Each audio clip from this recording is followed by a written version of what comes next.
अगर आप में लगातार घबराहट, बेचैनी और धड़कन बढ़ने के लक्षण बने रहते हैं, लेकिन आपने रिसेंटली ईसीजी, इको जैसी जांचें करवाई हैं और वो जांचें आपकी नॉर्मल हैं, इन्वेस्टिगेशन सभी नॉर्मल हैं, उनमें कोई प्रॉब्लम नहीं है, तो ये चीज़ क्लियर है कि आपका हार्ट बिल्कुल ठीक है। अब ये जो घबराहट, बेचैनी, धड़कन का बढ़ना, ये जो हो रहा है, ये किसकी वजह से हो रहा है? इसका कारण है एंजाइटी। दूसरा पॉइंट ये है कि आपकी जो धड़कन बढ़ती है वो लगातार बढ़ी हुई रहती है या फिर कभी कभी बढ़ती है। तो अगर आपकी धड़कन कभी कभी बढ़ती है, फिर से नॉर्मल हो जाती है, फिर से कभी बढ़ जाती है, फिर से नॉर्मल हो जाती है, इस तरह का पैटर्न आपके अंदर है, तो यह प्रॉब्लम हार्ट की वजह से नहीं है बल्कि एंजाइटी की वजह से है।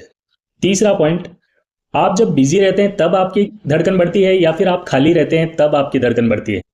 तो पर्सन कहता है कि जब बिजी रहता हूँ तब तो मुझे पता ही नहीं चलता कि कोई दिक्कत है, कोई धड़कन बढ़ने जैसा मुझे महसूस ही नहीं होता, लेकिन जब खाली रहता हूँ उस समय पर मुझे धड़कन की तेजी महसूस होती है। अचानक से ऐसे लगता है कि दिल धड़क रहा है और धड़कन तेज हो रही है, घबराहट होने लग जाती है, बेचैनी होने लग जाती है।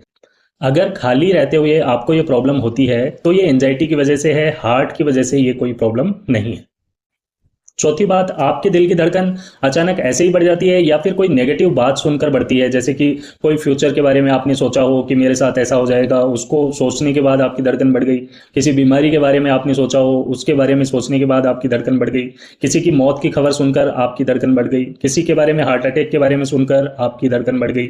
अगर नेगेटिव बातों के साथ आपके हार्ट की धड़कन बढ़ रही है, आपके दिल की धड़कन बढ़ रही है, तो यह एंजाइटी की वजह से है, हार्ट प्रॉब्लम की वजह से नहीं है।